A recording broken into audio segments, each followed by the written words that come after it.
we have to start right away to ensure that we catch up with time. Once more, I'm sorry for the late coming.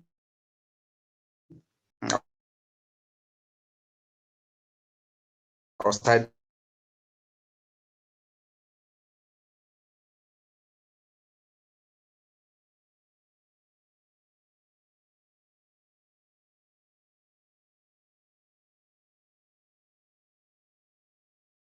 Today we'll be doing sort and filtering, and they will be understanding how to work with the various type of referencing, like absolute reference and cellular reference. Okay, first and foremost,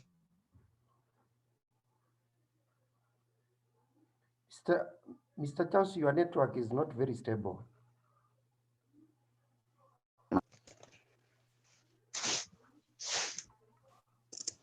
just a second.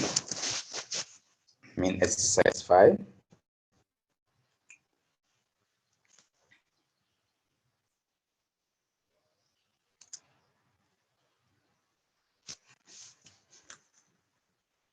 So, okay, my workbook is opening.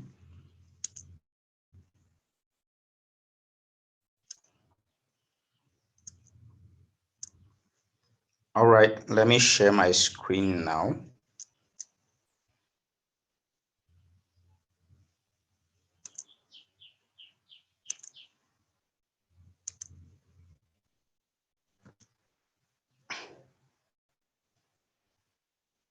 I hope you can see my screen, right?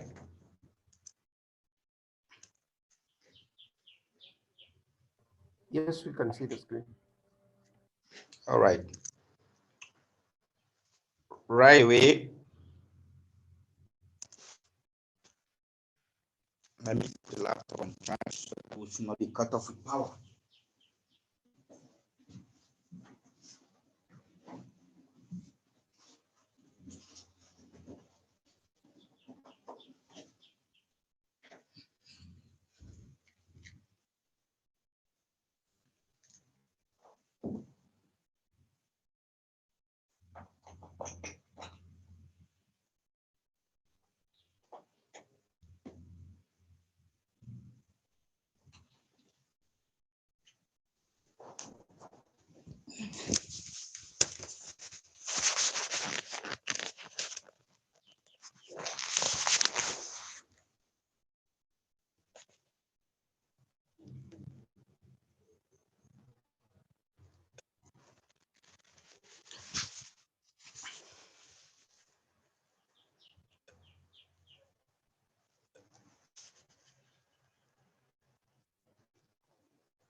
All right away, let me just start. We'll be starting with, as I mentioned, we'll be talking about sorting and filtering. But before we go to sorting and filtering, there's one important thing yesterday that I realized is very important we do.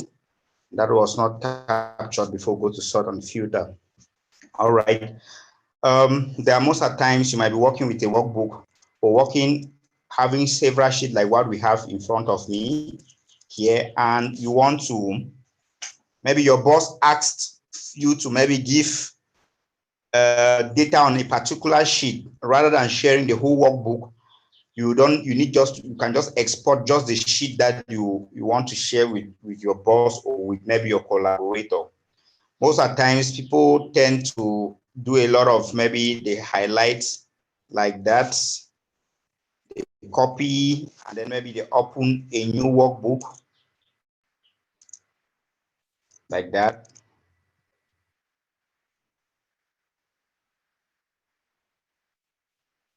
They open like that and then they paste.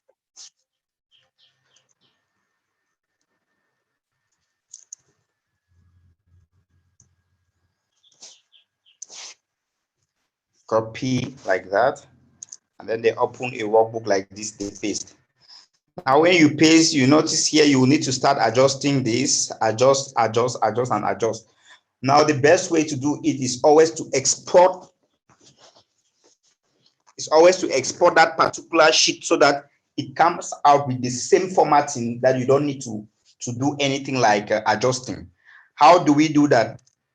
Now I'm here. I want to remove, let me say, this sheet that I'm having functions here. I want to remove this sheet to a new workbook. This is a workbook called main exercise sheet. As you see here, it's a workbook.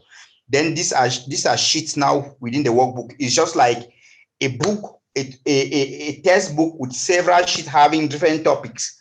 So this is a workbook and these are sheets. So I might decide to take off this sheet from this workbook without like creating a copy of the same sheet without actually losing this sheet from this workbook.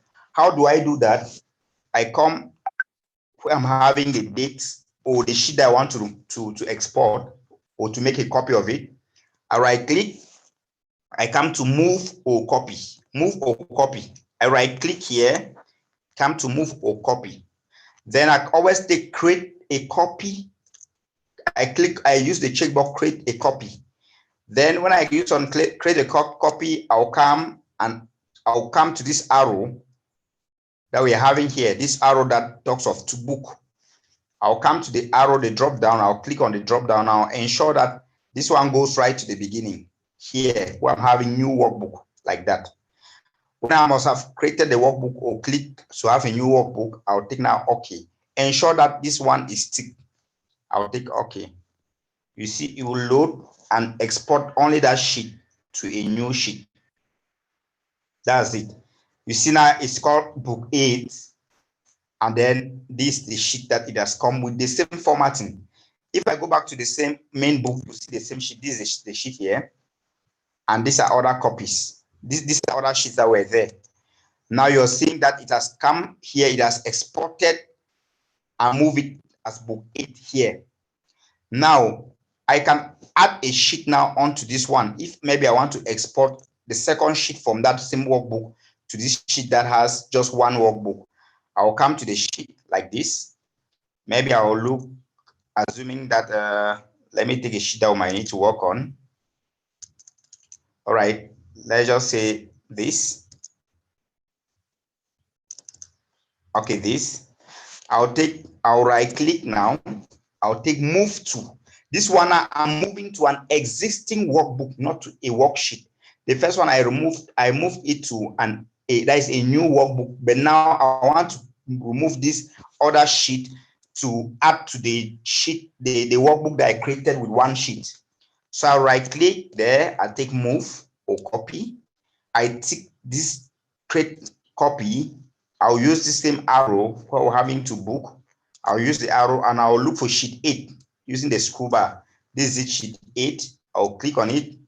Now you see the sheet that was there was date function AN.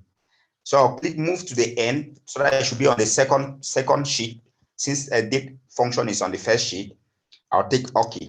So you will definitely remove now. I'm having this sheet and this sheet now on this workbook. That's a way how to if you want to export workbook from one workbook to another, from one workbook, remove from sheet from one workbook to another workbook, and so on and so forth. Now again, I'll be showing us how to edit multiple or to make changes in multiple documents at the same time. What do I mean by make changes? Okay, for instance, let me just create a copy of this. Creating a copy of this, and I simply hold down Control key down on my keyboard. I drag and I drop like that. You see, it creates a copy. Let's create a copy of that. I'll drag again, I drop, it creates another copy.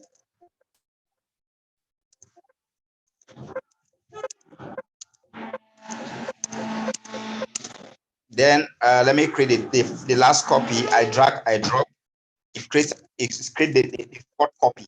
So these are 4 copies of sheet. I can assume that this is calculation 1. This is calculation 2, and maybe this is calculation 3, and this calculation 4, like that. Now, I want a situation now. You might be having things like this that are having unique sheet in the sense that what this sheet is the same template like this, the same template like this, the same template like this. Now, at times you might be people might be reporting to you where they're having the same template but different names here. Maybe names of locations might be different here, but the indicators here that they are trying to capture is the same. So by so doing, if you want to add maybe indicators and within all the sheet at the same time, all the sheet that should affect the changes at the same time, rather than coming here and maybe highlighting and inserting a sheet, giving it a name whatsoever, come to the second, highlight the same like that. That one takes a long time. So what I'm about to teach us now is how do we edit multiple sheets at the same time. The issue here is, remember, you might have different, let me say these are names of students. I will just leave it like that first of all, names. These ones could be names of students that they vary. These students cannot be the same as this student and so on and so forth. But here in this case, we are having the students are the same, but in most situations, they will not be the same. But this is just for practical purposes. Now, I want to make changes to these headers here, and I want it to affect in the whole document. How do I do that? I'll come to the first, I'll click here. It is on the first sheet. I'll hold shift key down, the shift key on your keyboard. You hold the shift key down, you click on the last. You see it has selected this sheet. Through this sheet, the four sheet has been selected. Let me do it again. And to deselect, you need to click a neutral sheet. We open a new sheet here. It will deselect now these selections that we had here. So let me do again. I said you click on the first sheet, you hold shift key down, you click on the last sheet. Now I can be doing my changes on this document. I can take off 50-50 here, I delete.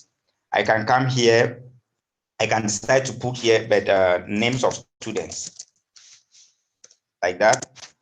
Maybe I drag it, something like that.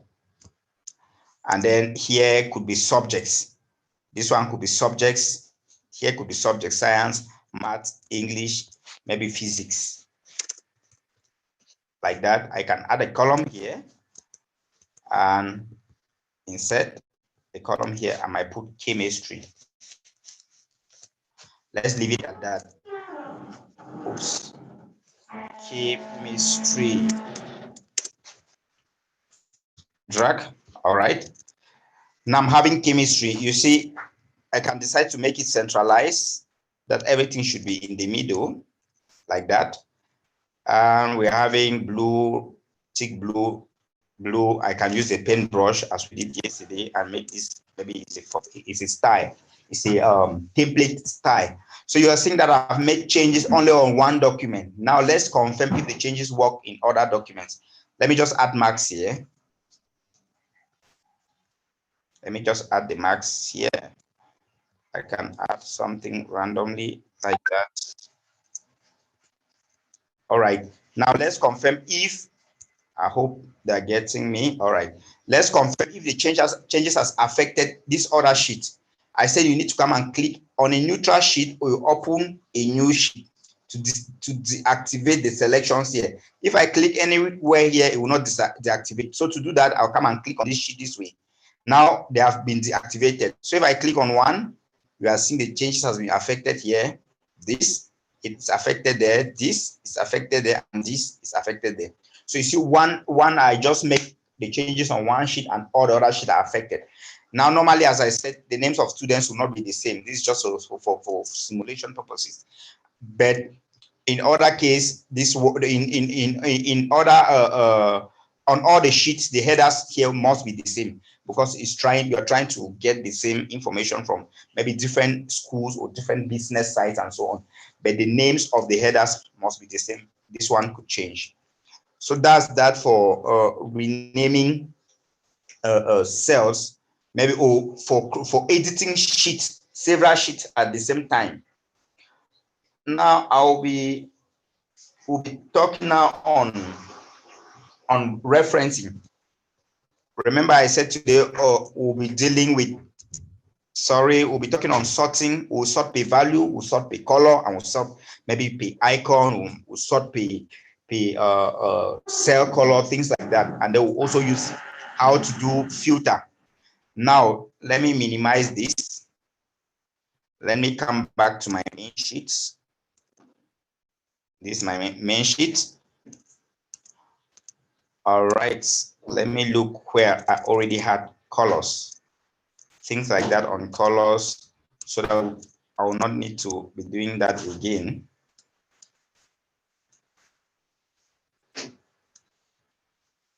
Oops. All right, no problem. I'll just create a new sheet where I'm having colors so that we can work with the sort by color for you to see. All right, let me go to the last sheet.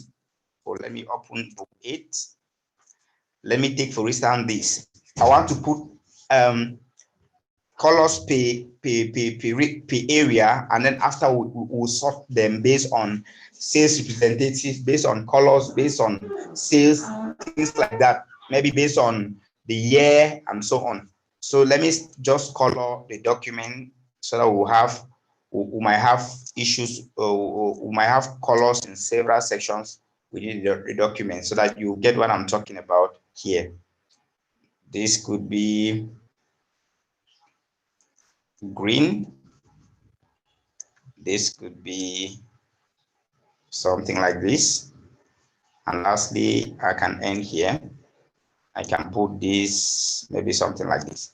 Now, you see the colors here are just mixed up. It goes down. I don't want to go. I want just to use this for demonstration.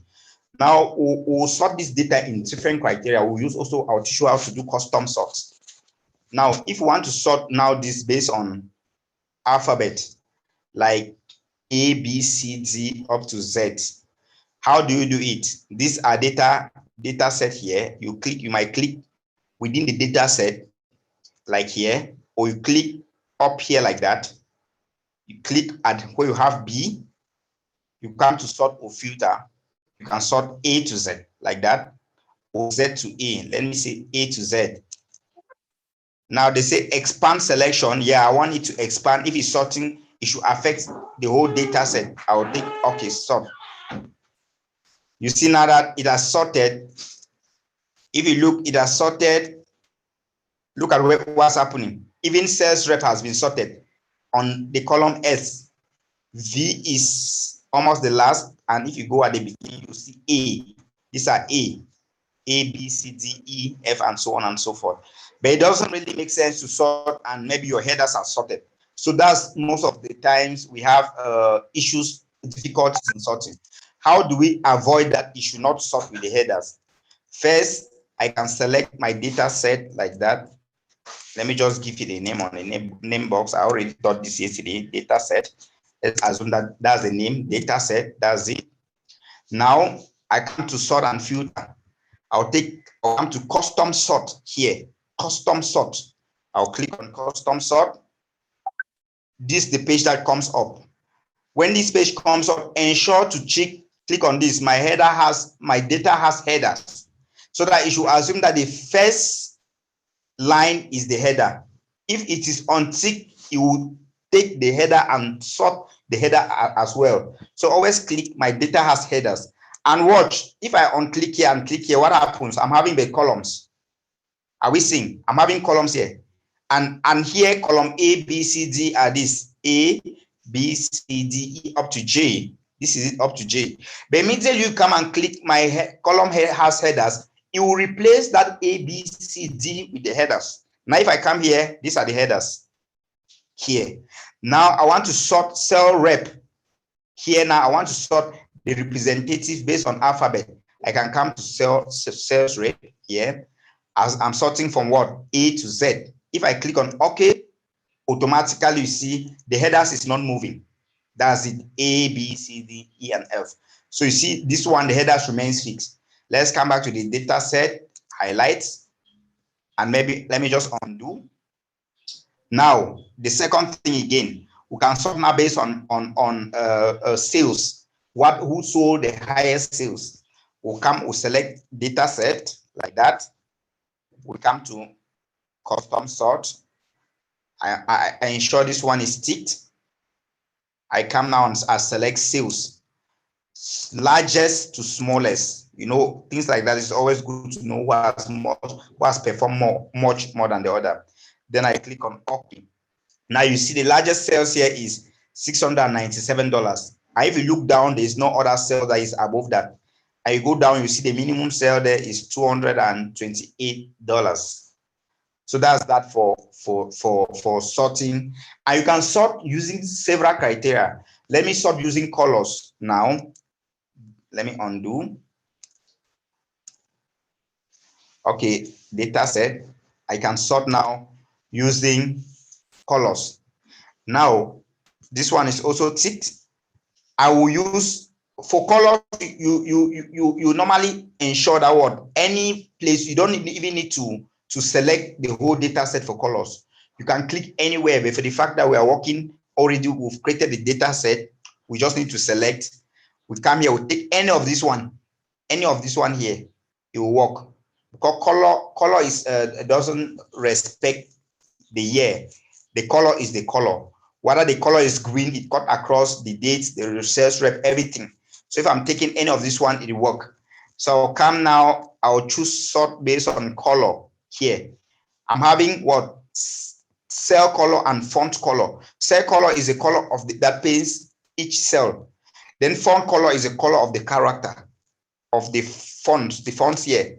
So now if I take cell color, now I can sort my first I want. If I was actually presenting something like diseases, outbreak, maybe death rate, number of people that died, and I wanted to present that the red should appear first or whatsoever, I'll come and I sort like that. That's the first color I want it to be. It should be at the top. I'll add the level. I'll take again anyone here since it's color. I'll take sort here, cell color. The second, I might want it to be this. And then add that.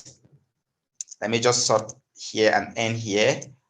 Color, I might want it to be maybe this. When I've sorted, you see these are the orders. First, second, third. And you say it appears here. First, second, third. If you wanted this one to be the first, you don't need to cancel everything. You just come and click where you have it. You use the arrow here, you take it up. It goes to the first. You can take it down, it will go to the last. You take it up, it goes to the first. When you're done, you click on OK. You see, it sorts based on colors. That's it. You can see the colors as we sorted. That's how it appears. As well as you can also use custom sort, and you sort based not only on colors. The data now you can also come here and you sort. Maybe you want to sort sales rep, and on the sales rep, use the values. What do you want? You want A to Z. That means maybe A to Z, but it doesn't make sense. You can rather instead sort the years or the year of sales. You come to year, you want maybe to sort from smallest to largest. That it might start from 2016 upward. Then the second, what criteria again do you want to sort? We might want to sort now the sales here. That's the second. What are we sorting? Sorting values here, not colors. Largest to smallest. So now you are sorting 20 sales will be from the smallest to the year of sales will be from the smallest to the largest, and sales will be from the largest to the smallest. You can decide to have the third criteria, which could be the level of the quarter here.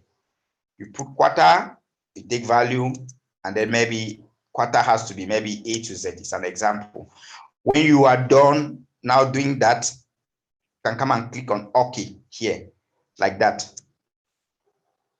Automatically, it sorts. The first criteria was the year 2016 has to go through to here, then 2017 now through up to the end. This is the end. And the second criteria was the amount of sales sold. In 2016 up to here, while the highest sales is $674, and it comes up to this level. Then in 2017, the highest is $697, $691, and so on and so forth. So that is basically how we work with sorts and filter. I have a question, Mr. So I've already covered. Hello? Yes, Mr. Charles, I have a question. Yeah. Yeah. When it comes to sorting and filtering, you have taken us through how to use the headlines. Now, there are some instances when the bottom column has totals, for example. So some of the times I find that when I sort, the totals column also gets sorted. How do you prevent the sorted the totals column from getting sorted the same way we have prevented the headers from getting sorted? All right, let me just take an example here from what I want to understand you here. Total, let me put total here. For instance, since this is date, we want, for instance, if the sales, let me say data set, let me create what we did yesterday, create columns. Okay, and then I come here, I can take equals to some sales. Where it says this it, enter, something like that.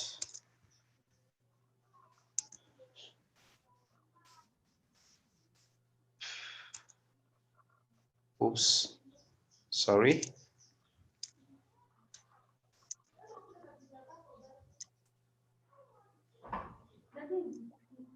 Okay, let me just be practical about this. All right, this is the total, right? Yes. This is it, right? Yeah. Okay, you don't want this one to move, right? Yes, I don't want this to move. Okay, watch how it's done. You come, you select everything from here, right down except that one, right down to here. It's already data set. Okay. This one was added. Now, if you're sorting here, Yeah. whatever thing you sort, if I'm sorting based on, let me just delete. If I'm sorting based on, let me say the year first, yeah, smallest to largest, and then the second layer, I'm sorting out the sales. I'm sorting the sales largest to smallest. I think okay. They say sort is being sorted values more than once. Delete the duplicate criteria. I think okay, I've sorted sales. Sorry. This one is year first. Year is smallest to largest, and then says values largest to smallest. Okay. That's it. The total doesn't change because I've not included the total in the sales. Is it understood? Yeah. See. Yeah, Yeah. it's understood. Well understood. Thanks. Okay. Mm. Now we'll be going now to how to turn off auto filter off. This one raised yesterday. We did a lot. We already did this yesterday while we were covering the topic. Like, let me put this on a table. First of all, I want to use the paintbrush to paint all up like that, up to this level. You see what the paintbrush, how it really works. As I'm painting, it takes into account, I can just use one line and I paint everything down up to this level so that my data set should come back the way it was. This is how it was, and I'm having total. I will not remove the total. I'll leave the total there. Now, look at something. Let me put this in the middle. Okay. Now I want to put this on a table. Putting this on a table, we can decide to put this on a table like that. You click anywhere within, you come to insert, rather to home, table. Let me use this. My table has headers. Yes, it has headers. Automatically, you see, oops, what's happening? Who can tell me what's happening? Why is it behaving like that? Yeah, the first column, you should have deleted the first column because your header was meant to be date and co. Thank you. Yeah. Right. Let me, as simple as that. Let me undo. Or I ensure to use my data set. As easy as that. Then I take insert table now. You see the importance of name box of this giving names to a table. The importance of name box. You don't need to go and be highlighting. Now, if we are having now these are filters. These are filters here. These are filters here. So now you can turn off the filters either using this one. You see, it's no more appearing like that. Are we seeing? I did this yesterday, but again, I said this one is mostly important. But when I'll prefer use slicers. But when we come to use slicer, you understand how important slicer works. All right. Then another way, you can have your data like that, and then you have your filter. Sorry, let me remove this from the table. I hope.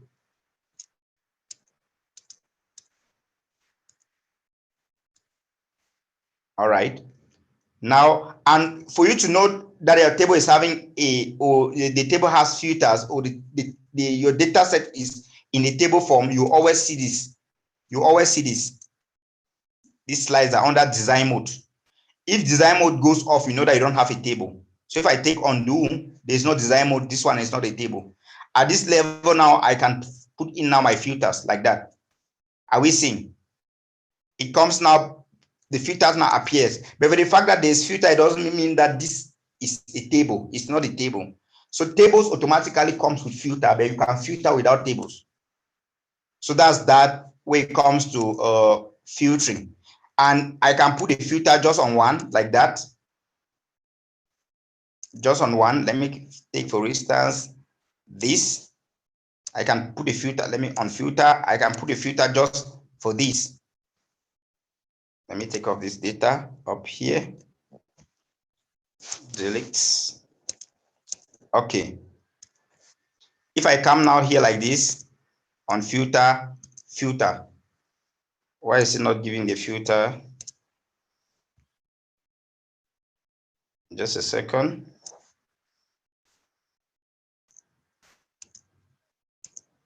All right. You see, that's it. I filtered that one and so on. So you can make a filter just on one and so on and so forth.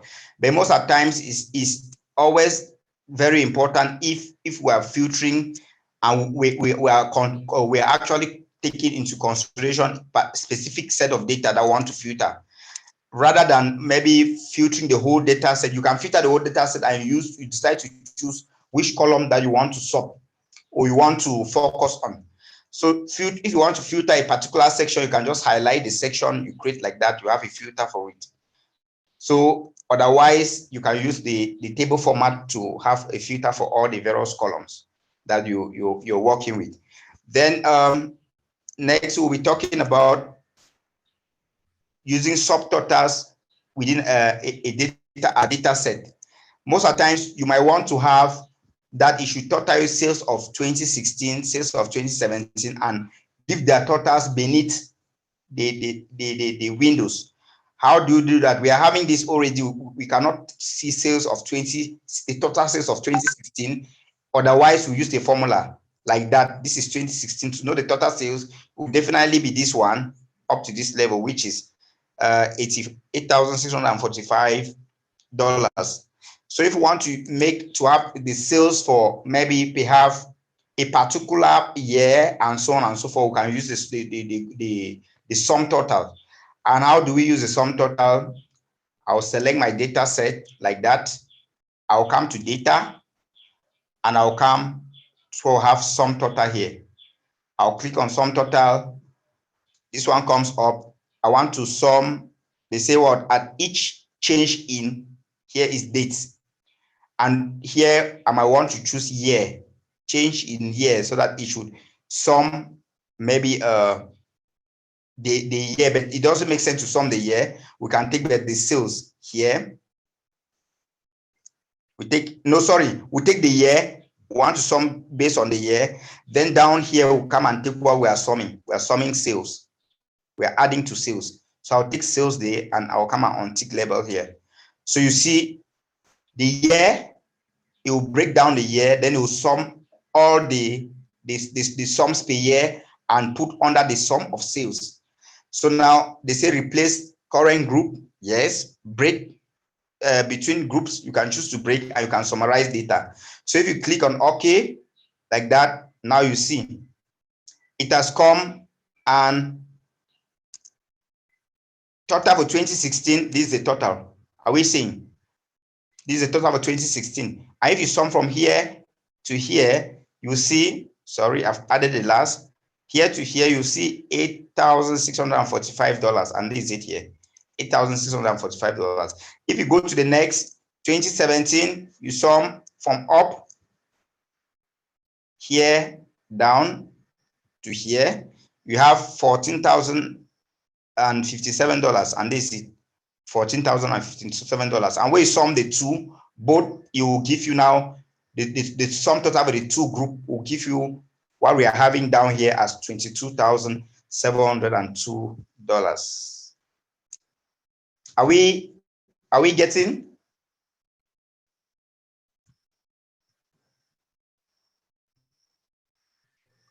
Yes, sir, we are getting. All right. Now, what we're about to do now is very, very critical. I mean, it needs us to really have a very relaxed mind. I know that we are capable of, we are all grown-ups and we should be able to reason. I will take it slowly now. Relative reference, absolute reference, and mixed reference. These are things that we work on daily basis with. And most of the times in Excel, when you don't know how to go about it, it's a whole lot problem. I know that it's going to be complex, but I'll be slow, as I said, and I guess that will really understand. Now, most of the times when we're working with data, let me just come somewhere that, like here, can we see this? This true, false, true, false, true, false. Now look at something. If you're working with data and you want, let me say, I should just use just a simple data set like this so that we should really get it clearly. As we are walking ahead, you'll be understanding more. All right, these are names of students and these are, let me say, their marks. They say it can be one subject. These are their marks here. Now, you can have two alternatives. Let me say passed and failed, like that. Passed and failed. I just want to use an if statement to demonstrate something on relative reference and absolute reference. But definitely, as we're working on function, things like that, you get to know them. You might not understand. My main thing is for you to understand these before we apply them on the other things that are coming. Now, we can decide to put the, I don't know, I can give it a name to this. Maybe, let me put this. So this one can be passed or failed. So that passed or failed. I just want us to see something. Now look at, now we might want to determine these marks that if somebody has less than 50, the person has failed, and maybe if the person has greater than 50, the person has passed. Now let me put 50 here as also a text or a typed in something. Let me put like that. Now look, watch. If I put now, I want to give the condition, you see the importance of always having something typed somewhere like that, then you always refer to it. Now, look at what will be happening. I'll do one with absolute reference and the other one, I won't use it. Then you'll see how how it changes. Now, if I put here equals to, for instance, I want to determine if this person has, if this person's mark is greater than 50, the person passed. So I will say if now, like that, what's the logical test? This cell mark here is less than 50. Look at something, comma. It means if the cell, the mark here, which you have 35, because 35 corresponds to C3. If C3, this 3 here and this C, which means if C3 is less than 15, the person has what? The person has failed, else the person has passed. Now, always know that when you're defining text, it comes in curly brackets. It comes in quotation mark like that. Means it will retain a text here. But when you're dealing with numbers like count, that's why you're seeing here, I'm not using this curly bracket, this quotation marks, I'm not using here for 50, because here I want it to retain a text. So if I press like that, passed, you see automatically it tells you that this person has passed. Because what?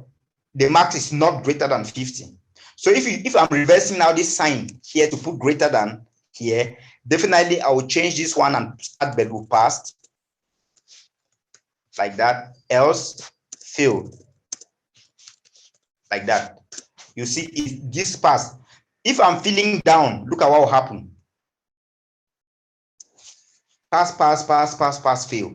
You see, this one is less than 50, it has failed. This one is less than 50, is failed. This one has passed. Immediately I drop something like this to maybe 49. Automatically this pass here will change. You're seeing that as I'm moving this text from here, look at from here, look what happens on the formula here.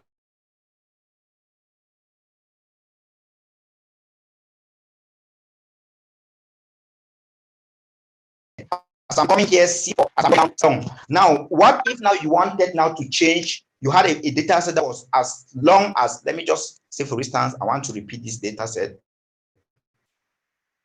Something like this. Field. All right.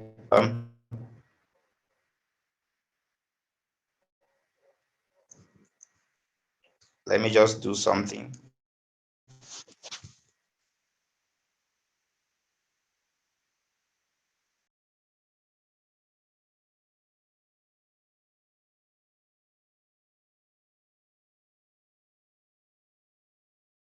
Below, we'll not look at it. The essence is supposed to understand what I'm trying to say here. Now, look at the difference. I've given the condition here, and I've put everything within this defined function. Now, if in case now I wanted to change this mark to go to 60, I'll need to come here, or let me say to go to 60. That 60 should be passed. I'll need to come here and come and put 60. And I'll press enter. Then I'll start auto feeding now this again down. You see that each time that there's an adjustment, you will come there and be making changes manually like that. And if you needed something that you had to do with maybe pass and fail or promoted, you might need to come to your text and you'll be wiping here and you're putting maybe promoted here, for instance, promoted like that. You see, it doesn't change on these other ones. You will need to drag it down or you autofill for it to change right down. But it doesn't really make sense that way. So it's better that you always have a cell like this that you can just make one change here. It reflects your changes in this data set. And how do we do that? Let me just add another cell here. I want to do both so that you see the changes as I'm working on. Okay, look at something. Here, I've removed this cell from here to here. Everything is promoted. Everything is promoted from here to here. Because if I come now here, it has shifted from this cell now to this cell promoted. It has shifted from this cell to this cell promoted. You see now that it is not fixed to the cell C3 here. So as we'll be going, you'll be understanding If I wanted it not to move, why I'm here, if I'm moving it here, I want it not to move. I should have fixed this cell, the column C to be fixed, but I allow it to move from column 3 or from here to here, here to here. What do I mean? If I'm taking it to the right, C should not move from C to D, because now for the case here, you are seeing it has moved from C here. This is C3. When I come here, it moves now to D3 at this level. This is D3. But I don't want it to move to D3. That's what I'm trying to say. How do I avoid that? I'll come on my formula where I'm having C3 here. I'll press F4 like that 3 times, or just be pressing it F4, the fourth function key on your keyboard, until you have $C3. $C3 means that it has fixed C. C will not be able to move from either C to B, C to D, but 3 will be able to move from 3 to 4. That's what I'm trying to say here, which means if I'm moving down, this 3 will change to 4, to 5, to 6, to 7, and so on. But C will never change to D. That's why you're seeing here, $C remains C, but 3 moves from 3 to 4 to 5, and so on. Now, if I take this one and I drag this way, look at what happened. It will still maintain the same formula, because what? C now is not changing. I've fixed C on the same spot. And if I'm taking this one down, it will come back to the same thing here, because why? C is not moving, but it is moving from C to C3 to C4 to C5 to C6, just like this. So you see that the importance of understanding what $C means. Dollar before C means you are hooking, you are ensuring that C does not move, but 4 moves. But if you add the dollar in front of 4, it means that you are ensuring that C moves, but 4 does not move. Let me take it that way and for you to see. Now, let me put dollar, okay, C, $3. Look at something. If I'm filling this down, everything is promoted. Everything is promoted. Why? Because it is not moving from 3. It's remaining at C3. C3, C $3, C $. It doesn't move. Because what? I've fixed the dollar on 3. That 3 should not move. But if I'm taking to the right now, C will move from C to D. Why? Because I've not fixed C like that. Now here we have D3.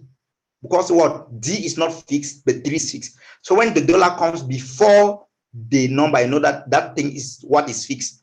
Now, if I drag this down, you see promoted.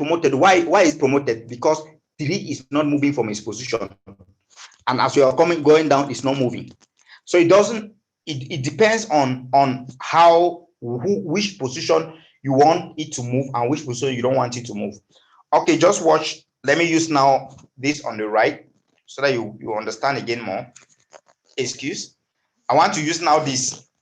You get to understand what I'm using now, this here. Now, I don't want now to use the C3, but within here, I'll use everything here from this data set. How do I do that?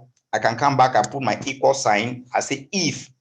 The only thing that I'll need to refer to is the cell here. This, when I put that, I don't need to affix it because I don't want it. I want it to be moving from, I can affix it $C3. It should move from 3 to 4 since I'm auto-filling down, 4 to 5, 5 to 6, but if I'm moving to the right, C should not move from C to D.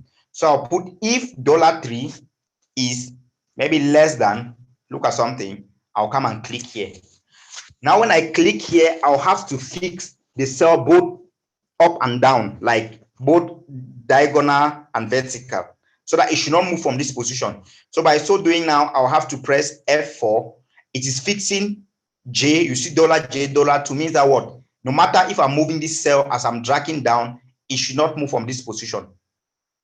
Now, I'll do first that it should move and do that it should not move. You'll see the difference.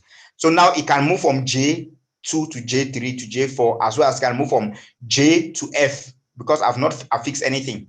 So I say if the cell in C3 is less than the content in J2, what happened? What happened means comma. That's it. It means what happened. I put what happened. I don't need to use this again now to put a text. I'll come and click on this cell. It should pass, for instance. Else means comma, it should fail. If I press enter now, you see, sorry, it should rather fail, else it should pass, because I'm using greater than. Let me just change this to greater than so that everything should be okay. Now you see that it is passed here because what? It is greater than 50 here. 63 is greater than 50. But if I drag this down, now what happened? As I'm dragging down, it's leaving 50 to 60. Look at what is happening. Let me come here. It will give 0. Why is it giving 0? Because what? It has moved from this cell downward because the cells were not fixed. And otherwise, if I take it to the left, like this, it is giving fail here. Why? You see, it has shifted from this cell one step to the left. If I shift again like that, now 50, it's shifting, it's now on 50, else is 50. If I move it like that, you now give 0. You're seeing now that it has gone, as I'm moving, is carrying the cells along. As I'm moving from here to here to here, it's moving to the right. But we don't want that to happen. So by so doing now, want this one not to be moving from this position, it should be fixed. And how do we fix that? We'll put C3, all of these things should be fixed with F, $4, you come here, $4, I come here, $4. So you have now $J2, else $H2, else $I2. So now look at something. If I take now, click on the formula here, the logical test is what? If the content in C3, this C3 here, I want it not to move from C to D, but it can move downward because I'm autofilling. If the content in C3 is greater than the content here in J2, I'm fixing J2 so that when I'm moving, it should not move from J2. As I'm moving from here to here to here, J2 should remain J2. If it is greater than the content in J2, it should return what? H2, which is pass. Definitely 63 is greater than 50, so it should tell us passed. Now, but if else, this other command is else, it should give fail. And you are even seeing the colors of the box. C3 here is blue here. J2 here is red, which is this. H2 here is pass, which is this, and I2 here is fail, which is this. So when you're done now, you press enter, it gives that. Now, if I'm filling now down, you see everything works well. Just like the other, everything is working well now. So now look at something.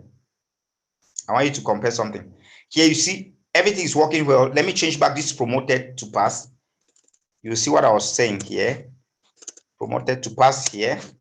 Then I autofill it down. Remember I said autofill, you can always double click, it will go down. Now look at something. The two are acting the same way, but they have different formulas. This one I've written the whole formulas within the function, the whole function, or I've scripted the formulas within that function. And then this one I'm referring to this. So I'm referring to these references here, but this one I've written within it. Now look, if I decide now to change promoted, now I will not be coming here to change. If it was for this case, which is the best case scenario, which is this, I'll just come and change by this one here, and I put maybe promoted. As I put promoted, I press enter, you see it changes. If maybe this one is dismissed, I just come and change dismiss here. You see, dismisses. But this one, you need to come and be typing here, adjusting here, then autofilling down, which is kind of stressful. So definitely, it's always good to have this type somewhere. You can type somewhere and then you even hide it, that it should not be visible. If you don't want somebody to know what's happening, like that, it's hidden. Anything that happens here, if this marks drops to 40, it will normally be dismissed like that. So if you wanted to make to change the condition, you can always come and unhide, and then you come and make changes to the conditions. Are we there?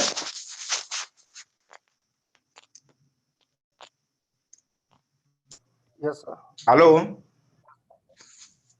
Yes, we are there. Is it understood? Very clear. As we are not just using that here. So as we are going to complex things, you'll be understanding how these things are moving. It is moving from one area to another. It moves from one area to another. So you're seeing now that automatically when you are referring, things like absolute reference are very nice. Now you're seeing that the first case that moves alongside with data, like when I'm moving from left to right, it's moving like that. That's relative. It's moving like that. That's relative. But the other one that sticks to a cell is absolute, like that.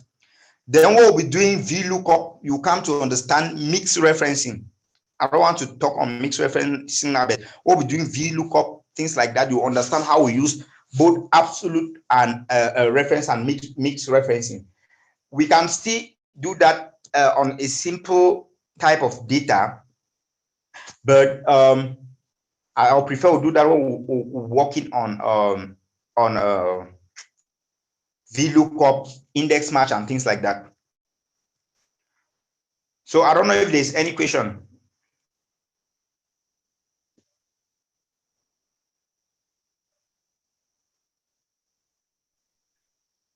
I'm still good from my side. All right. Okay. We'll do now the next one that we call this referencing different workbooks and merging. This most of the times we have. Let me come. Okay. Let's just work here. Most of the times we find ourselves in situation where we want to sum across books. Like, I mean, let me just create another sheet of this.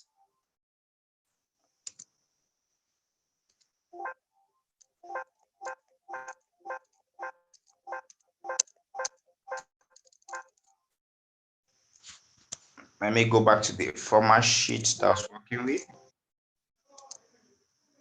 Sheet 8. All right. Look at something. I want us to do something within this sheet that we already created here. There are times that you might want to, you might have data like this, 1, 2, 3, 4. I want to take off this outcome, outcome true, outcome false. I don't need this for what I want to demonstrate. There are times that you might have 3 sheets like this, and maybe let me say this is the master sheet. Master sheet like that. I take off this data from the master sheet. Then you might wish to do oops, I've done that. It will take off all the data because I highlighted everything. Let me take off undo. All right. All right. Now here I can take off now the data from the master sheet like that. Now you might have a situation where you want to sum data from multiple sheets. You want to sum data from maybe sheet 1, sheet 2, sheet 3. Most of the times we find us doing things like that. You put maybe equal sign here. You come to sheet 1 here. You click here. You put plus. You come to sheet 2. You click here. You put plus. You come to sheet 3. You click here and you take enter. Automatically, it has summed all the data for all the sheets. If you drag down like that, you see everything I drag to the right, everything is being summed up from the other sheets. As you change any data this way, let me say we are having the master sheet has 189 here. Let me take off 9 from any of them to give 180. If I'm taking off 9 here, 9 here will be 50 what? 63 minus 9 should be about 56, right? If I'm not mistaken. No, 52. 53, sorry. So if I come here now on the master sheet, definitely, okay, it has dropped. I just wanted to see that they dropped in it. So you see it has dropped because what? I've interlinked the sheets. Like I've done a consolidation between data on the other sheet. Now look at something. Let me come on this sheet again. These things that we'll be doing here will definitely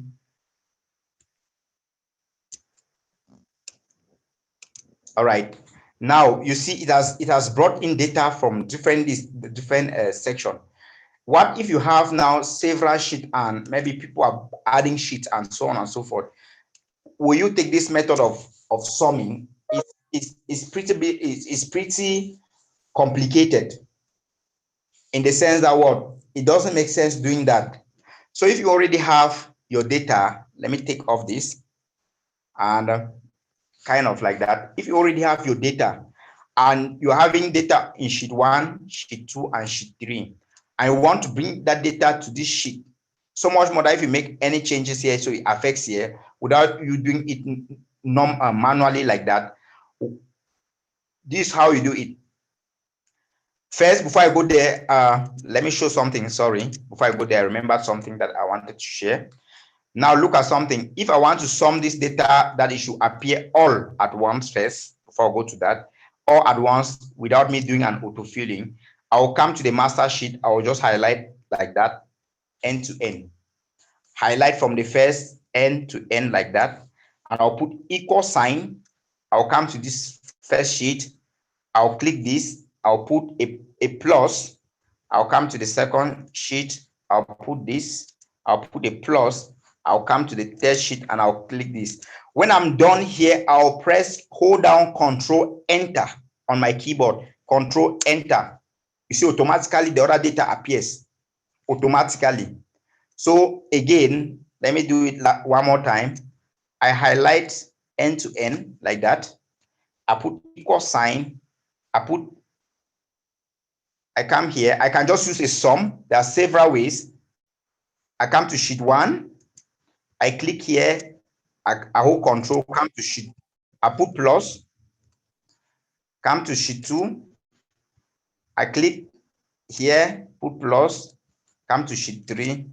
Click here. When I'm done, I press Control Enter. It will give automatically the other data for the other sheet. As you're updating this sheet here, whatever thing you're updating here is changing on this master sheet like that. So the best way that I wanted to show you that it will help us in complex way comes within the data set is very complex is this. Let me take off this data. And now where are we driving at? We are driving at here, consolidation. How do we consolidate data now for multiple sheet, linking sheet in different workbooks? That's what we want to do now.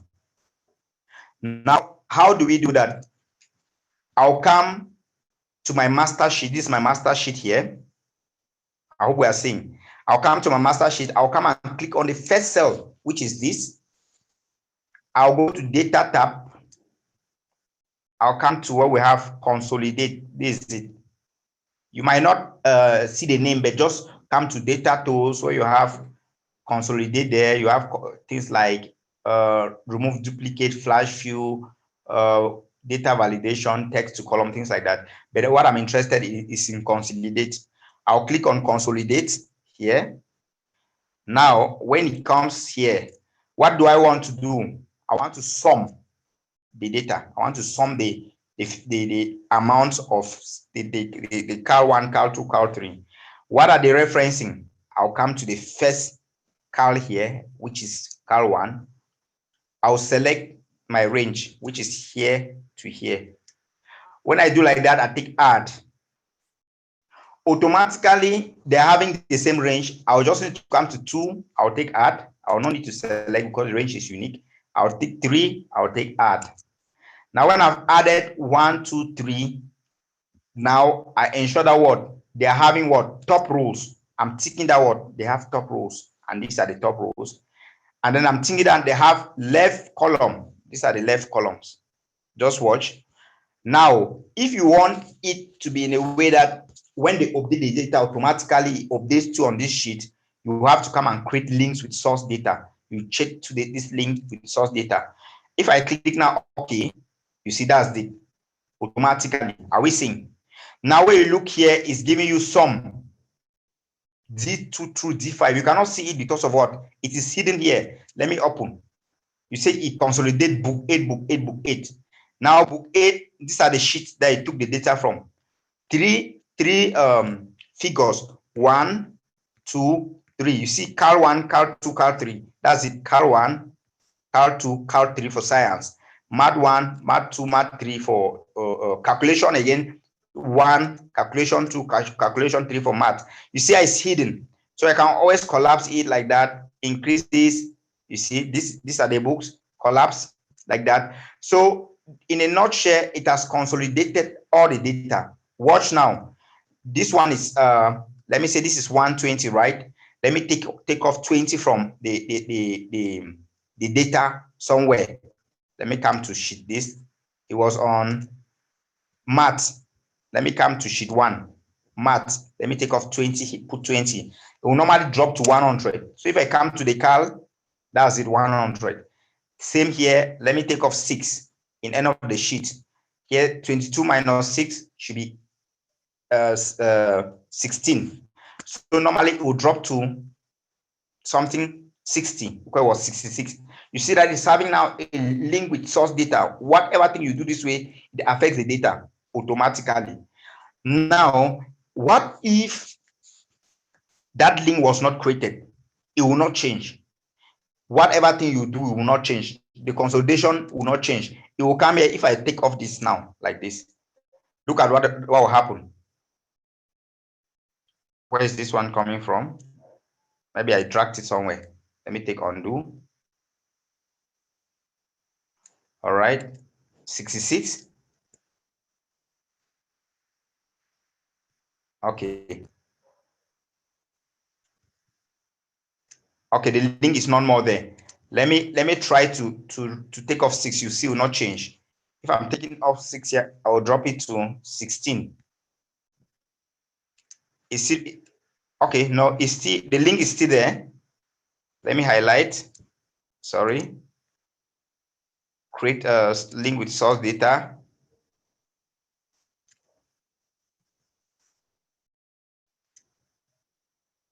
Okay. Just a second. It's happening like that because that's already created this sheet inside. I have to undo everything. Okay. Still undo. Oh, just a second.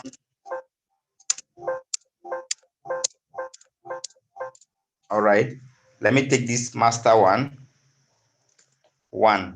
All right. Let me consolidate now this 3 sheets again from here. I take consolidate. I'm summing. The first reference is cal. I'll select the data. Click here. Take cal 2. Click here. Take cal 3. Click here. Top row, this, I don't want to link the data. Okay. So now automatically I never highlighted I never click here. That's why it's bringing it here. I had to click here when I was doing the consolidation. Okay, now if I come here, let me just assume that this is the data that we're working with. If I come here, you see now it's not having any formula, which means no matter what happens on my data set here, it doesn't change. It has calculated, brought everything here, but it will not change on the data set. You see 189 here, which is the sum of 1, 2, 3. So if I drop 9 somewhere or I change here to 60, it has to change from that 189. But you see, it will remain 189 because there wasn't a source linked to the data. Now, again, look at something that is very critical. I want you to watch something very critical here so that you really understand a lot how this works. Let me delete this. Let me let me take off this. Just watch something interesting now. Come back to this page. Let's come here. Let's delete names. Let me put I want to delete these names here. I want to mix the names. Harry, I can put Harry. I can put this. I can put, let me say Charles here. Maybe Mohammed. I just want to change this thing so that you see something that happens to the data. Mohammed, I can put Eric, maybe Allen, Wilson, Alex, Geraldine, Yvonne, and Mercy. Okay, look at something. Now let me come to the second again here. Let me change the names here. Let me just use the days of the week here. Monday or January through December. Like that. Let me autofill. We are assuming that these names of the months are names of people. Look at what happens. Now we're having three data. We want to consolidate it. Now you see that on this sheet here, I will not more choose left column. Why? Because the left column data here is not the same. So now what I'll need to do is, sorry, I'll choose left column, but what will happen is after it will cut this data from here to here and come and attach it at the end here, then going down, then the third sheet will come and cut again from here to here and come and attach after October. Let me just do it so that you understand what I'm trying to say here. I might need even a blank sheet, or I might need to take off all this data like this. Now, if I come here, I'll take the first consolidation. Look at something. I want to drop some of them so that you will see they are not having the same length. You see the reaction. This one is having a lesser length. This one is having a much longer length. And maybe we can decide to drop these two to have a shorter length, where this is the shortest, second by this, and then this is the longest. Okay, now watch at what will happen now here. This is the data that the consolidation sheet that we want to bring all of that data to this sheet. So the first thing, as I said, is clicking here. Remember that what happened that time was I selected like that. And when I selected, it came, I fixed the data but from here down. So I want it to affix the data from this point. I just need to click where it will start, which is here.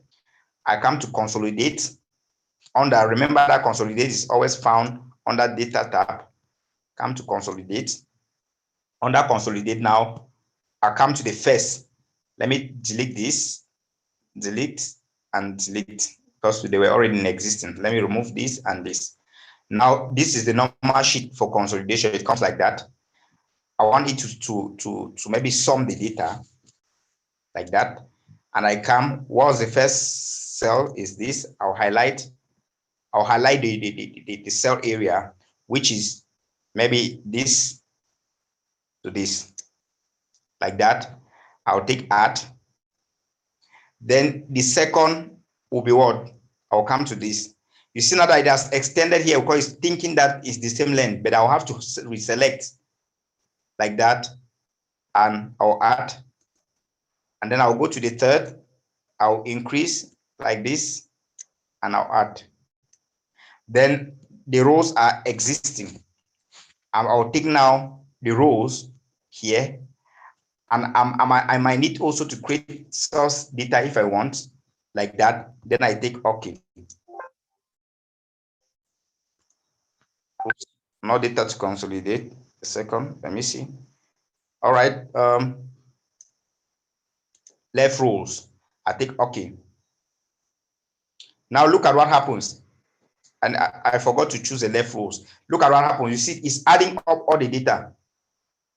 And how many these things are there? Let's count. From here down,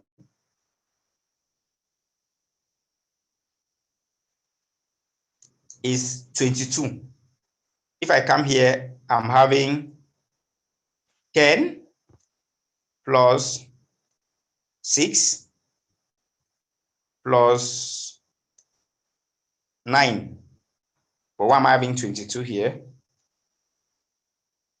Let's look at something. Okay, Osh. Let me take like that. Okay, the names have appeared here. It's supposed to be it's data. Some data are hidden somewhere. Okay, this book 8. I want to confirm why it's giving just 22. Maybe some names are repeated. Just a second.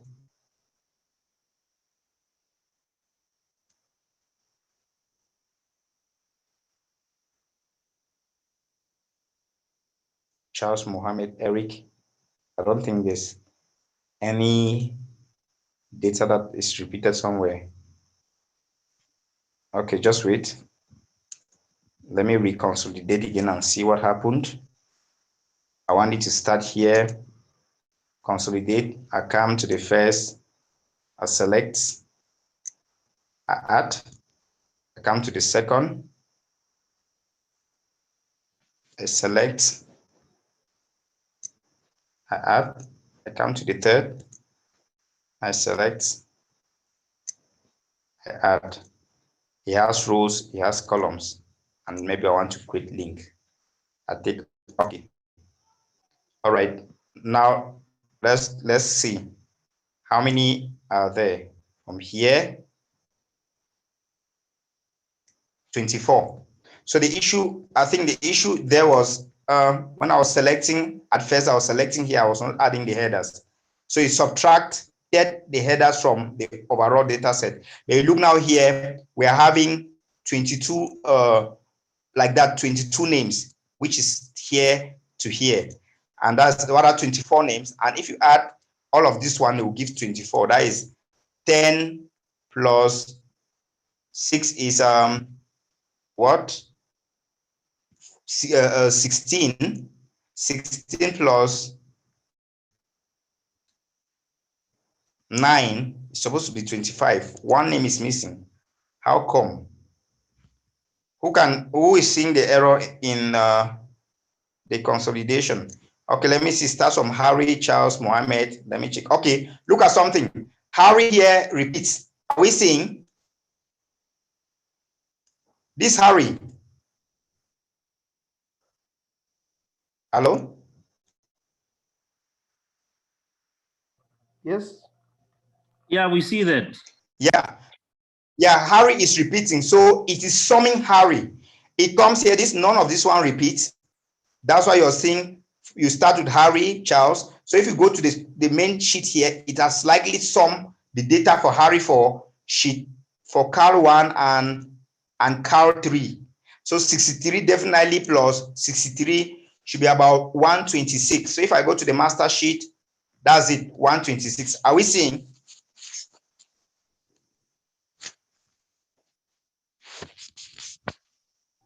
Yes, yes. Yeah. So you're seeing 126 here. That's it. That's why it has summed all the data for repeated names. That's why we're having, instead of 26 names here, 25 names, we're having 24 because it detects Harry as maybe one person's maybe sales or whatsoever. If there were two names per se, it would distinguish maybe Harry 1 from Harry 2 and so on and so forth. So the second one, the first exercise that we did, you discovered that it had unique names. And when it had unique names, you were summing all the Harrys in all the three sheets, summing all the, I think this was the data set, summing all the, whether it's Gandalf in all the three sheets, Hagrid in all the three sheets. But this one that I was demonstrating was for you to see how you can sum, consolidate different data from different sheets that will add up like that. Sheet 1, sheet 2, sheet 3, and so on and so forth. But at the same time, again, it is nice, but what if they update this data here? Would it update on the master sheet? No. That's now where we use append function, where though it's not part of the class, but I think it's important we know how an append function works. For utilizing dynamic name range and writing formulas, we already did name range. I'll just come and use workbench on formulas now there. But let's go to append so that you really see how interesting append function is. Okay, let me go there. Some of these functions, when you don't use them often, you'll be tempted to forget them. So let me just open where I'm having that append. Exercise 5. Exercise 5.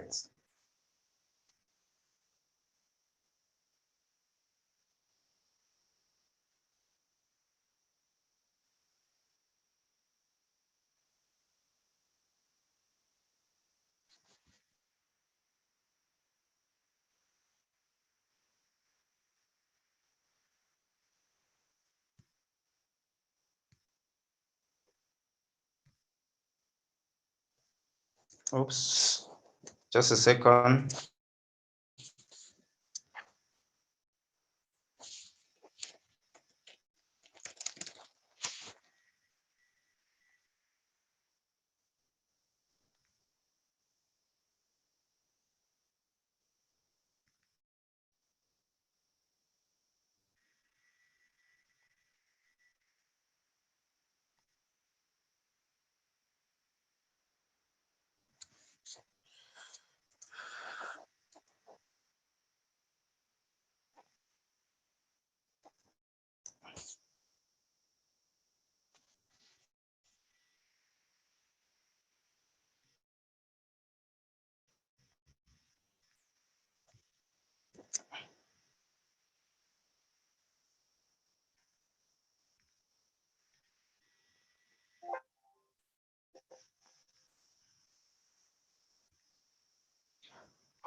I'm trying to look. I had a file yesterday that had names of several places. UK. It has names of several states. I just want to use the file that has already the information that we might want to work with, so that we will not be typing. It's actually a large data set. That's what I want to use. Oops. Just a second. Let me look for it.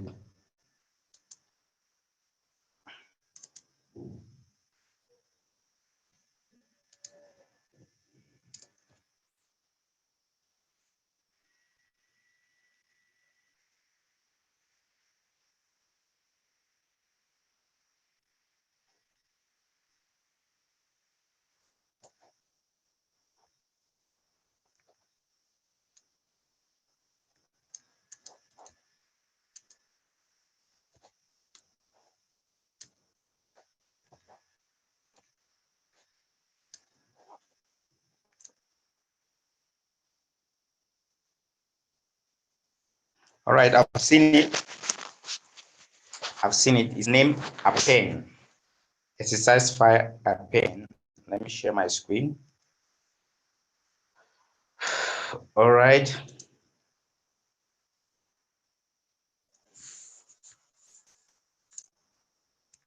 All right. Can you people see my screen?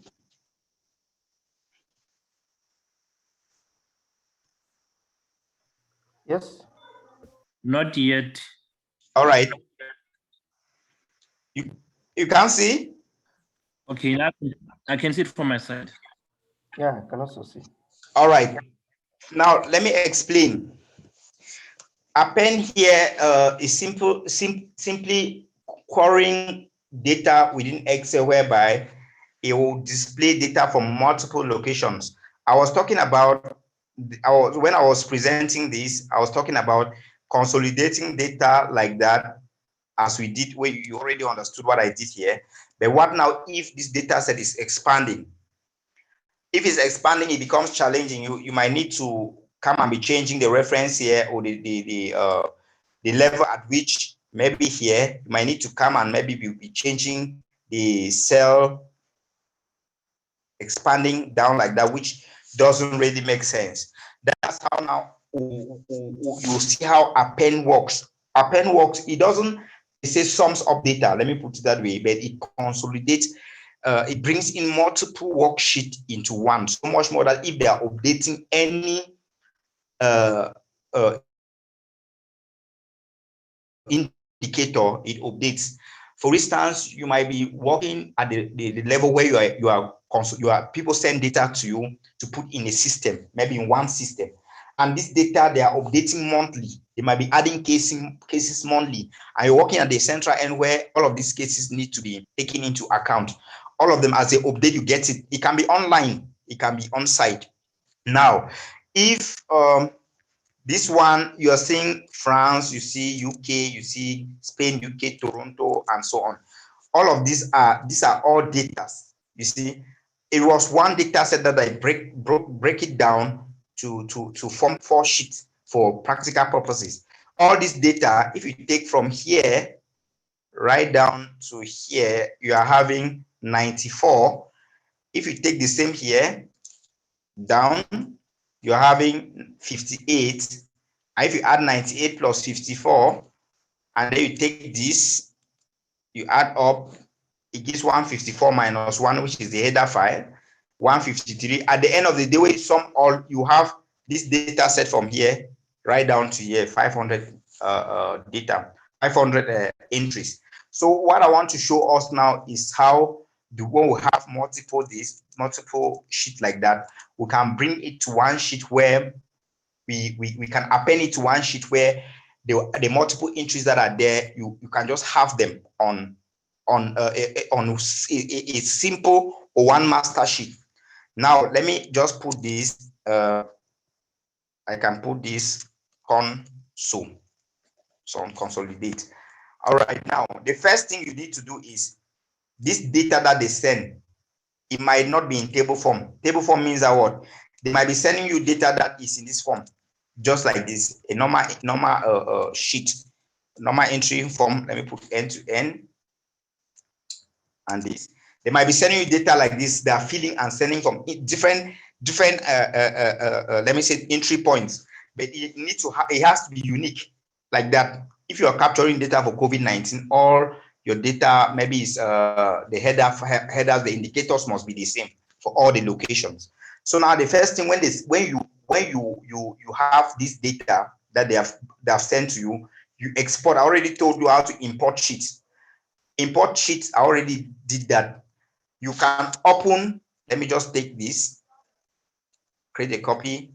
I want it to go to a new workbook like that.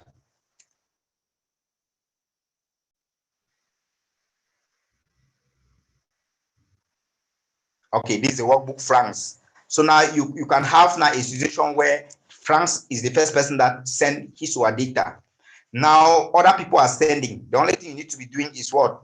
You just need to be coming to each person. You are taking the data, you export maybe to France. I think it should be sheet 9. At the end, you move like that. It goes France, Spain. You go to the third. You see, I'm exporting, but the sheets are still remaining there. I come, the last down, book 9, move to the end. And lastly, Toronto.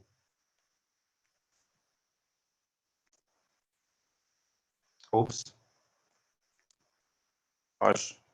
Where's that append? Okay. Lastly, Toronto. This is it. I move to book 9. Move to the end. Okay. So you see, all of them are on this sheet now. When they come to this sheet, remember that when they are coming, they might be in this format. They might be in this way, this format that we're having, just a normal table like that. When they come like that, the first thing you need to do is to put it in table form. How do you put it in table form? I already showed you how to do that by clicking anywhere within the data or highlighting the data, maybe from here. You hold Control Shift down, you press down, and you press right. When you select the whole data now like that, you come to format. You can choose a table here, any table you want. These are tables. I can choose any table. I can choose this. The headers are already there, first name. Maybe I don't like the colors. I might put black like that. So ensure that you put everything here in tables, in table form like that. And remember, you can still do, as I said, highlighting. If you highlight all like that with table, it doesn't work. That's one thing that I wanted to tell you. If you highlight like that with table, it will never work. Table is unique. It works only one after another. So for tables, it will not work if you are highlighting. So now, if you're having this, you just need to put everybody in table form like that. What you must have put in table form, the next thing you do is you give your sheet names. Like this is the first table. I might need to give it a name. I'll come to maybe design. I'll come here on table name. I'll put France like that. I press enter. I come to Spain. Table name, I put Spain. Enter. I come to UK. Automatically, you see it's just there. Table name, I put UK in capital letters. Enter. Let me paint this thing black. and as well as paint this black. The last one is Toronto. I come to table name. Under design, table name, put Toronto. Sorry. Toronto, like that, enter. When I'm done with the four names, though this one is having a different table, it doesn't matter because I was demonstrating something on table. When you're done with the four names as we have them here now, you come now to data tab here. Let me see, data. You come to data tab here first. When you come to data tab, you come under where we have get data. You click on get data. You come to combine queries. You take a pen. You see, even from the arrow, it shows that it's expanding. You take a pen, you click on a pen, you hold on, it comes. Now, these tables are more than two. We are having 1, 2, 3, 4. You come to 3 or more tables, you click there.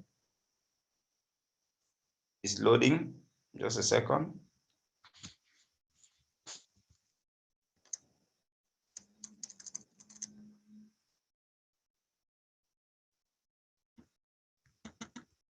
I don't know if it's freezing or what. Just a second.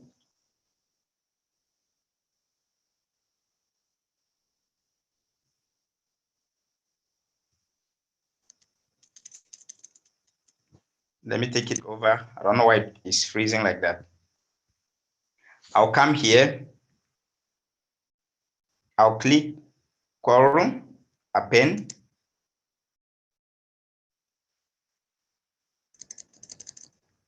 What's happening?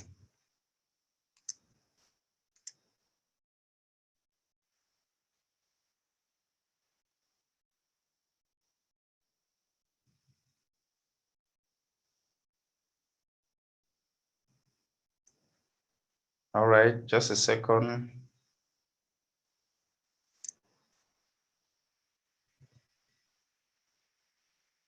All right, I missed out something. Sorry about that. I missed out something. Discard. When you must have created all the tables, you know, when it's long that you've not worked on some type of function or features, that is a probability that you might miss out something when you're doing things like that. Okay, when you have the tables already in table form like that, therefore, you come to the first, you come to data tab, and you come to what? From table range, you click here. When you click on from table range, it loads this.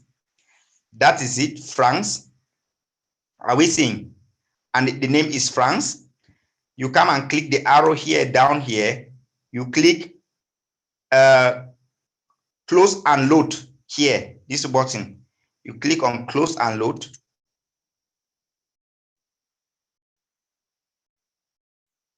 That's France loading. It has loaded France like that. Then you come again to data tab. You come under create again from table. Okay, France has loaded. Sorry. I go to UK. Sorry. Discard. I come to UK. I come to create from table. Then I'll take France 2. I'll put France here as the name. Now I already created France. Sorry, let me take UK. Spain rather. Current name already exists. Discard. Okay, I'll take now Spain. I'll take create. Now this Spain, I'll click here under close and load here again. I'll click. This is it, it's loading Spain. I'll come now to UK. You see it has load Spain. I'll come to UK.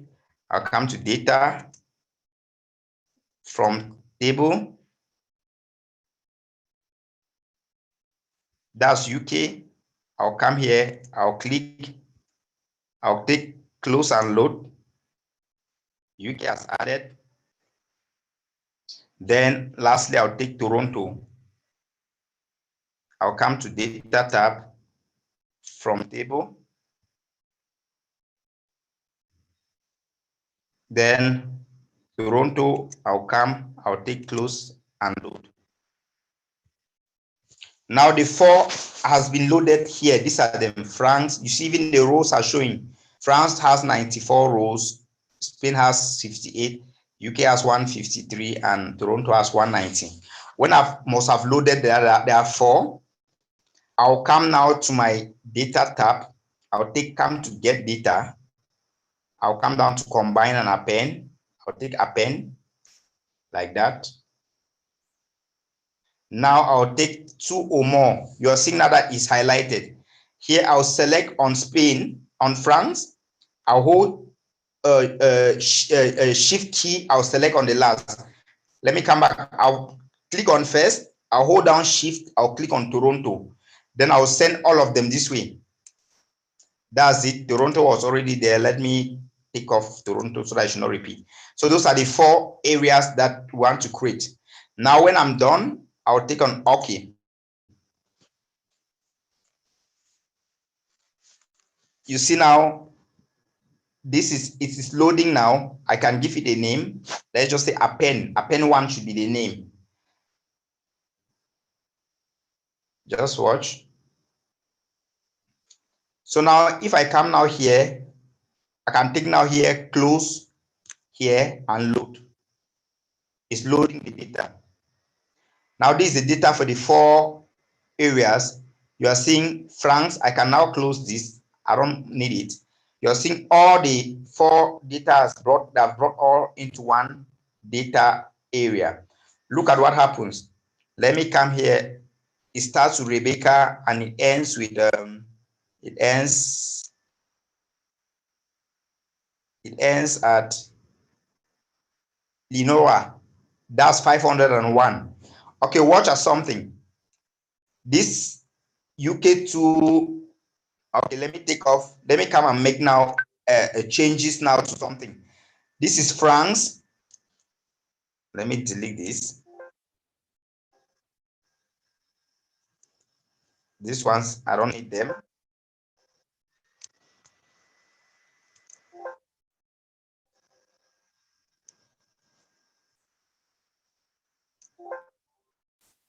It wasn't supposed to create that sheet. I don't know if this is a pen. Okay, let me see. Dinora. Oops. Just a second.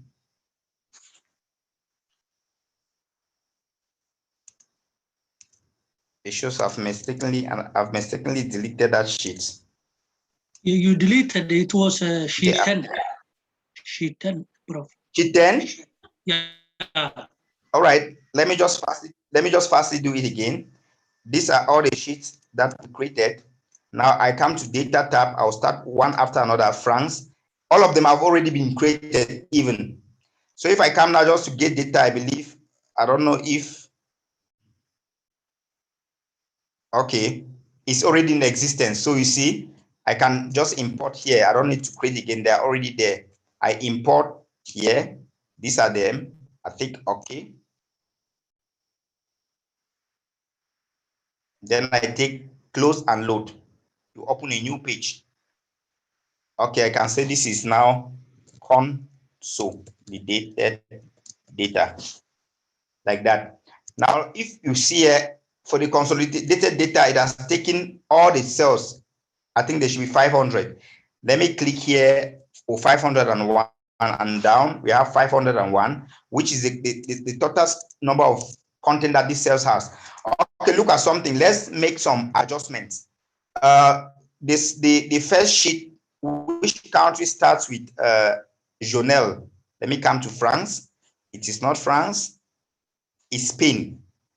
And then UK start with Brandy. Okay, let's come to Spain under the last name, Jesus, the name of a person, Jesus. If I come to my consolidated data here, Jesus is found on cell number 59, if I'm not mistaken, from 2, cell number 59.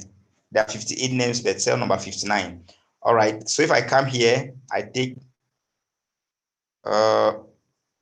this is it, right? This is it, cell number 59. That's it. Let me go and add data between Jesus and Brandy, because Brandy should be Spain, should be UK. This is it, UK. The first name for Brandy, it has added under Jesus. It brought Brandy, and after Brandy, it goes and ends with Charles.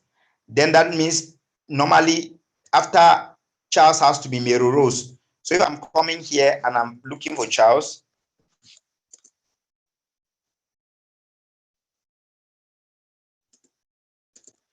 okay, this is Charles, and after Charles, Mary Rose. Okay, the essence now is let's add data under Jesus to see what happens there. Let me come to Jesus. Let me add data here. All right, I've added 3 columns. Was it 2? Let me just add Henry. Last name. All right. Company name. Let's just say research, whatever institute. Maybe whatever here. Let me just copy anything up here, since it's a simulation purposes, and come and paste here. Paste down here. Now I've added Henry under Jesus. Let me take another name, maybe mid here, and come and add under Henry, like that. Ariel. Okay, let me create another cell without a blank this thing, with just a blank sheet. Now you are seeing I've added these two names. Now, but the names will not automatically appear here. You see fine under after Jesus is supposed to be this name. After Jesus is supposed to be this Brandy, just like how we have here. Where's Jesus? Let me go to 59. All right. 59. Okay, this is it. Jesus Brandy. After Jesus, it has to be Brandy, right? Without names here, but if I update automatically, you see names will appear here. These 2 names that we've added for Spain, yeah, these 2 names will appear before Brandy, because it's updating a particular series of data. Assuming that maybe we had another column that talks of country where Spain will be like Spain down. France also will be like France down. So now let me update now this. You see between Jesus and Brandy, you will see the 2 names, these 2 names, Henry and Ariel, will appear. To do that, you just come to your refresh here. As you refresh, have you seen? This is it. Jesus, Henry, Ariel. This is that blank cell that I added. It's empty. So if you add 10 blank cells, you also update 10 times before any data can be inputted, because a table assumes that there's a value on it. If it's for a table, you assume there's a value on it. If I come here and I update using the refresh, you see it gives 10 empty spaces or whatsoever. I don't know, it wasn't up to 10, but it gives the number of empty spaces that we have. 1, 2, 3, 4, 5, 6, 7. And if you come here, you have 7. 1, 2, 3, 4, 5, 6, 7. So you see that using this method, you can easily bring data from, if you had this, maybe these were regions in a country that they were reporting COVID-19 cases. You can just put all the region on the sheets like that. You have one sheet that you can consolidate your data there, and then from then I can use pivot table to analyze the data directly. When they update, you just need to come and update here, and you refresh here. When you refresh, the data itself updates. Is it clear? Or should I take it one more time? It's clear. From my side, it's very clear. All side. right. So it's just for us to follow up, and here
Hello. Yes, what happened? Hello? Yes.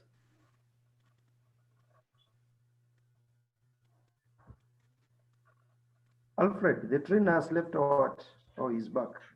No, I don't know what's happening. I don't know what's happening. I thought I lost the class or something. It just went mute. Maybe it's bad internet from his side or something. Yeah. I hello. guess. Yes, Charles. Oh, We Charlie. lost you there for a moment. Yeah, I realized that I'm using my mobile phone for internet purposes. Is that I never wanted to use the home modem, because if current goes off, you also cut it will stop the call. So I'm using my mobile phone. So I had an incoming call. That's what the internet has actually had that issue. All right.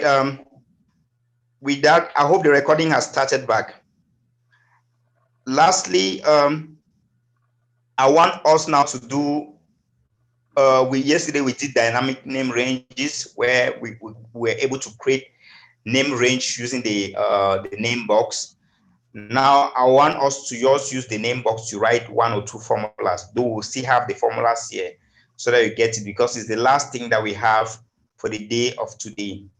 So right away, let me just go where we created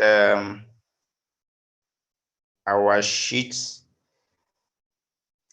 I think somewhere here. Okay, I think it's here. Oops, it's not here, but let me just create the dynamic name range, and then we use the formula to do something. Create using our create from column. It has that. Okay. Now we'll be using. You are not projecting, eh? Charles. Some one or two function.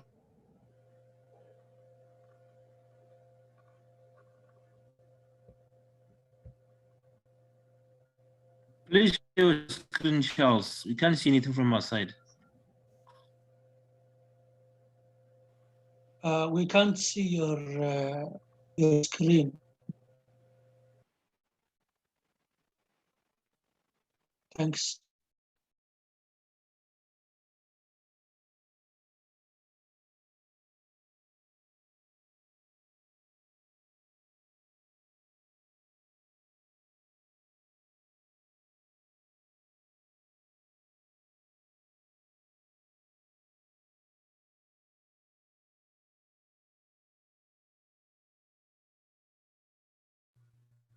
I think another call came for Charles, eh?